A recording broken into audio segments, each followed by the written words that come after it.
Today, there is no need to convince anyone that energy exists, that it is an integral part of our lives, and that it is part of our structure as humans.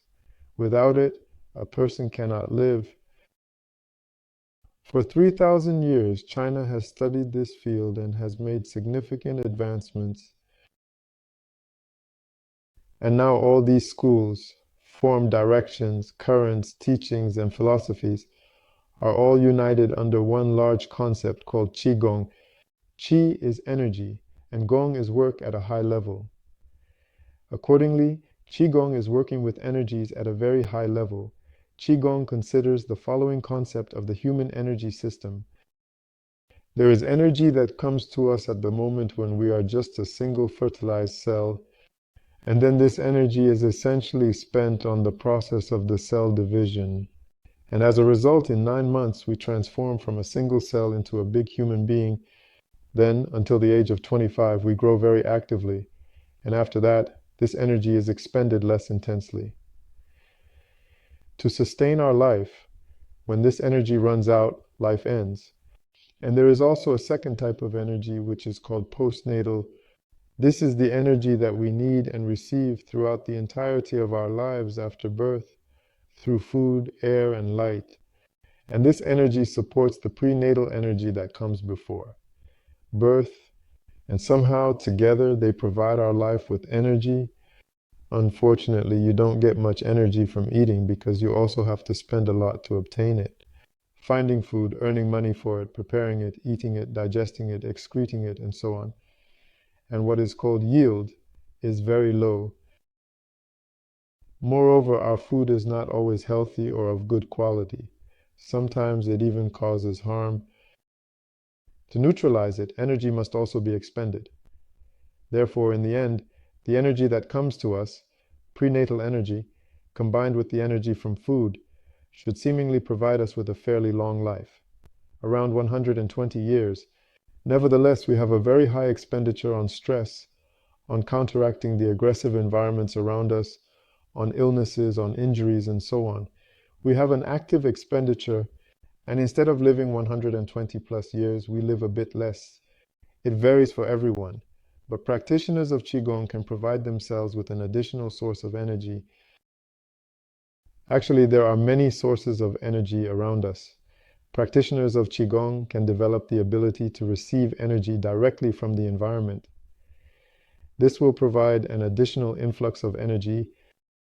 Then, in the practice of qigong, there is an opportunity to improve the quality of this energy, which in turn enhances the quality of the entire energy system, affecting both the physical body and mental work, as well as the mental aspect. As a result, the quality of life improves, the condition of the physical body gets better, illnesses disappear, and life expectancy increases accordingly. Here, we will look at one type of qigong practice and use it to improve our energetic aspect. When starting the practice of qigong, it is important to consider one crucial point and then apply it. This will definitely allow the practice to be much more intense, and the results will be faster and higher. We mostly perceive the entire surrounding world as a physical world, as a world of dense bodies, and so when we practice, we think that we will now take on some physical forms or do some physical exercises with our body. And as a result, something will happen with our energies, something will improve, something will accumulate and transform. But it's like if someone wanted to learn how to swim, instead of diving into the pool, the environment where they need to swim, they would walk around the pool and read a book about how to swim. Of course, maybe this will yield results someday, but it is much slower than if a person got into a pool and started in the water right away. Therefore, each time we begin practice, we need to be aware that we are engaging with the energetic aspect, with our energy body, and we are working with energies around us. You need to shift both your perspective and your perception to this aspect. What does it look like? If a person is engrossed in a movie, for example, or a book, at that moment they do not realize, feel, or pay attention to their body. He is completely immersed in the process happening there, and it can be said that at this moment he is not aware of his body. and does not realize the true picture of the physical world that surrounds him. He is somewhere out there. So here you need to move, become aware of yourself, and feel. And the understanding of the body, the awareness of the physical world will take a bit of a back seat, and then the effectiveness of the practice will increase significantly. This is a kind of secret. The very first thing you need to learn when starting the practice is the concept of dantian. Dantian are areas within the human energy system where energy can be accumulated, worked with, and from which influence and changes can be spread throughout the entire energy construct. There are 3 dantian, such as the lower, middle, and upper dantian. These areas also influence and changes throughout the entire energy construct. The lower one, which is located in the area where a person's center of gravity is, the middle one, at the level of the heart, slightly above the solar plexus, and the upper one, which is located in the middle of the head. These dantians are within our energy body and also coincide with the physical body. Let's move to the practical aspect. First, we need to make sure that this energy we talked about, which is all around us, actually exists, and it generally exists. We will feel it now. To do this, we need to do the following. Warm up your palms thoroughly and completely until they are hot, your fingers, and the entire hand. Activate and relax so that the fingers turn into something like noodles in a way. Everything became very soft and extremely active. Now form from something like a ball or object from the surrounding space which you place between your hands. Just close your eyes and imagine that you have a ball between your palms, and we compress this ball a bit more tightly, stretch it out further, twist it around completely, play with it in various ways. Come on now, close your eyes and watch, and observe the sensations that arise between your palms, in your palms, and generally everything you feel. And notice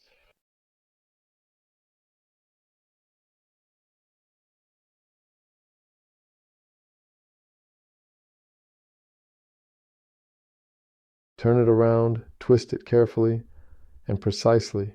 Push him even harder and with more force. Squeeze much tighter and hold on for as long as you can. All right, everyone, let's get back now. Are you feeling any sensations? In this case, some people might not experience it. It all depends on the sensitivity level, which may not be very high, but most people manage to do it. After we succeed, we will do the following. From this surrounding space, we form it like a snowball, like a small ball. We gather it, and from this hand, we throw it slightly to this one. And we feel the feeling of sensation, and then control the feeling of sensation that arises here. The other side, another ball, here.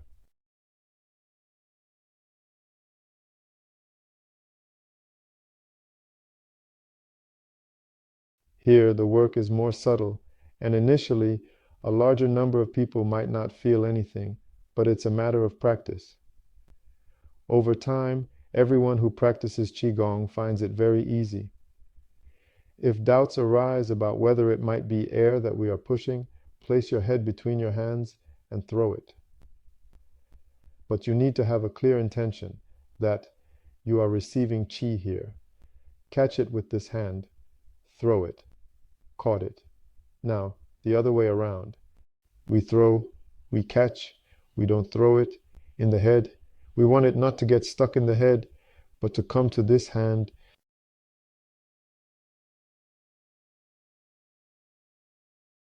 That's it. This is what is called, as you can see, surrounding energy. In essence, essentially, it is so raw and is, in its essence, the foundation of the universe, the primary source, and fundamentally, including that in the universe. There are many different energies here, but most likely we are working with the kind of energy from which everything can be made. Now let's start practicing qigong. First of all, we need to form a container in which we will store our energy, accumulate, transform. In general, this is our working tool. In this world, our ideal form is a sphere. Everything strives to take on this shape. and this energy in the form of a sphere will be stored in the area we talked about, which is called the lower dantian. How will we form this? In the same way you just formed those balls you were throwing with the help of your mind. Sit properly. What does properly mean? The body should be as vertical as possible. Body and neck. The crown of the head should be facing up. The feet should be firmly on the ground. The legs should not be crossed in any way. This is actually a very convenient and comfortable pose. At first it might not seem that way, but over time you become so straight. On our palms, or more precisely in the energetic aspects of our palms, we have Laogong points. How can we find them? As soon as you fold your fingers like this, the pads of your fingers will touch the area where. This point is located in the energetic palms, and through these points, one can very effectively give and receive energy and information. We will be working with them a lot, and we'll discuss this in detail in the future. Now we need to master this pose completely. One Laogong point precisely covers the other. For men, the left hand is below and the right hand is above. For women, it's the opposite. The right hand is below and the left hand is above. This is related to the difference in yin-yang directions between men and women. By the way, even buttons are fastened differently. For men, they go one way, and for women, the other. This also comes from here. Fingers turn into a kind of lock, the thumbs, and then we place this entire structure on the area of the lower dantian, which is located 4 fingers below our navel, not above, below. Close your eyes, and just as you applied effort to form that ball in your hand, apply the same effort, or maybe a little more, to form a ball in the center of your energy body, which coincides with your physical body, at the center of gravity in the area of the lower dantian, the xia dantian. This entire structure is crucial for the process. Close your eyes and focus on the lower dantian, the center of your energy body and the center of gravity. And imagine this sphere in your mind. Visualize it carefully and slowly, maybe even feel it gently. Feel the warmth.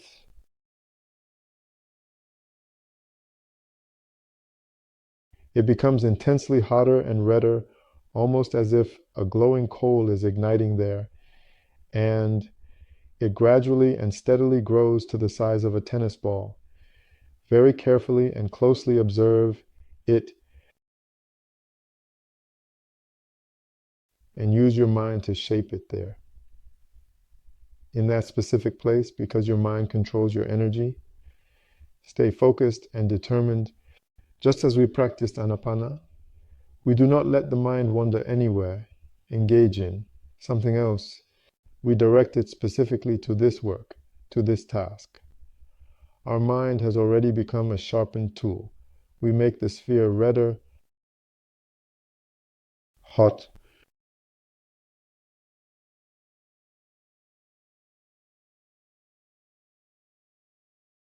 or imagine a soccer ball which is quite large and round. Now, think about compressing this soccer ball to make it much smaller, similar in size to a tennis ball. This process of compression is what we are focusing on.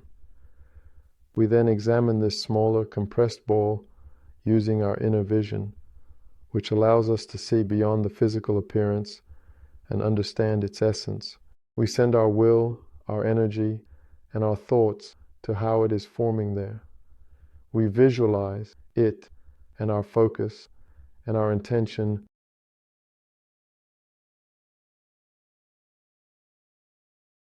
Continue like this for 20-30 minutes on your own.